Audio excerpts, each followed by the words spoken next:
Jean-Claude, pardon, zoka makona o bima. Bima, pardon, l'ouvre na boy ko swana. Na méditer. Na boy vraiment ko swana na ucho kota jeune. Tala ko diko na uti na katia livre de méditation na ucha da falgan. Pardon, tika na bima na oka. Bonjour Merveille. Ça va aller comment? Makamuso pe papa bino so azabo e bino pe. Yo classe, vous échoué, frère na yo kuna, bilala lale, oh nyoso pe bino hein. Papa bino mutu ezo beta ya ozo tala bana na ebo e souci. Bozo. Vous avez toujours quelque chose à voir là-dedans. Maza papa bino bo vanda kaya morna ebo solo na ebo tuna ta ba question, papa qu'est-ce qu'il y a? Pourquoi tu es comme ça? Bino peut-être bino ba na em to article bino ba réponse hein, parce que ngana ebite ndenya koma bongwa. Mais c'est votre père, c'est mon mari, oui. Mais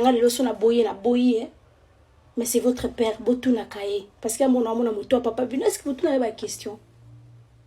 Papa kola ndenge nini, ozala ndenge nini. Na mona ya mwana tazana ba souci. Mais bino bana on peut risona papa ezate, bozaka libanda.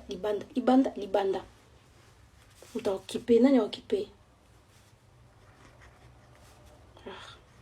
Nam koma ope na lembi bona zupe bisaka na kangi pe dabo mona ba mama bongo.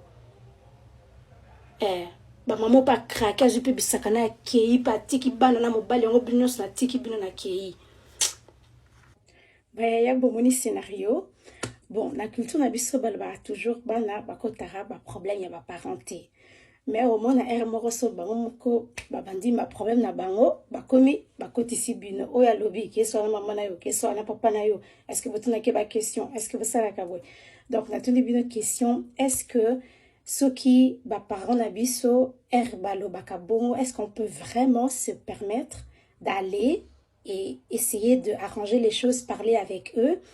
Est-ce que ou bien moi dans un âge oyo tu peux te permettre au côté en fait ma discussion il y a ma parole nayo par exemple là on va dire papa nayo tout naie mais qu'est-ce qui va pas qu'en est-il bon moi dans la salle na scénario répondez-moi dans les réactions bisous.